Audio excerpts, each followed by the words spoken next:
Hi, this is Jane Douglas for GameSpot UK. We're here with Patrick Bach, executive producer on Battlefield 3. Thanks for joining us today, Patrick. Thank you very much. I hear you're tired of talking about Battlefield 3. Would you like to talk about something else instead?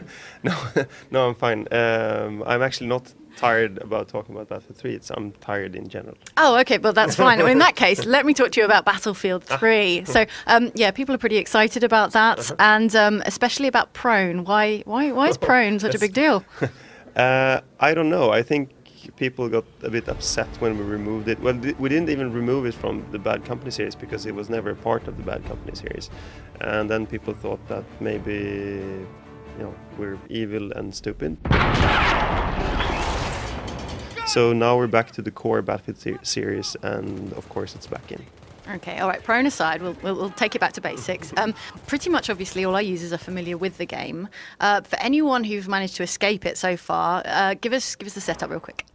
Well, all Battlefield games are first-person shooters. We call it all-out war because it's not only infantry, it's vehicles, and there's some gadgets you can play with, and there's a lot of strategy when it comes to the team play. That is a layer on its own. You don't have to play as a team, but if you do it, you add a new dimension to it. So it's a very social, experience to play Battlefield. Obviously, it's looking beautiful. That's thanks to Frostbite 2. What should people be looking out for specifically as on the run-up to the game? What's going to look amazing in the new engine? I think pretty much everything looks better with the Frostbite 2 engine. And of course, there's it's not the engine itself. We don't have a make pretty button in the game. But the team that is building this game is very talented. It's the same team in many cases as the team that built the Battlefield 2 game. So there's a lot of accumulated knowledge that is being put to good use when we're building Battlefield 3.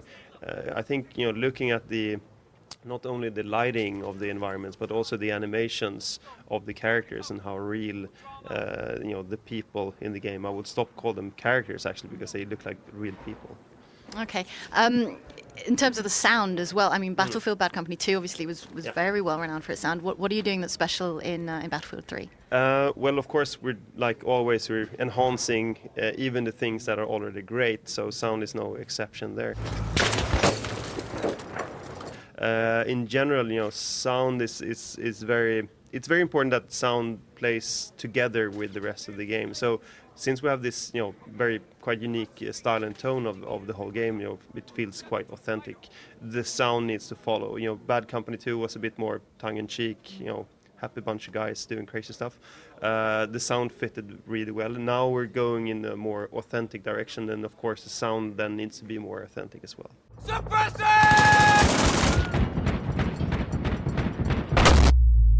I was going to say, actually, Bad Company 2's obviously got a very different tone to a serious military modern shooter. But so we're not going to see any of that, any kind of like character-led story stuff with the sense of humour?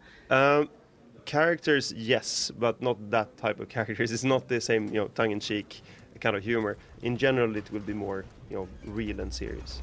Okay, sure. Tell us about the decision to go to a Battlefield 3 game rather than a Bad Company 2 game.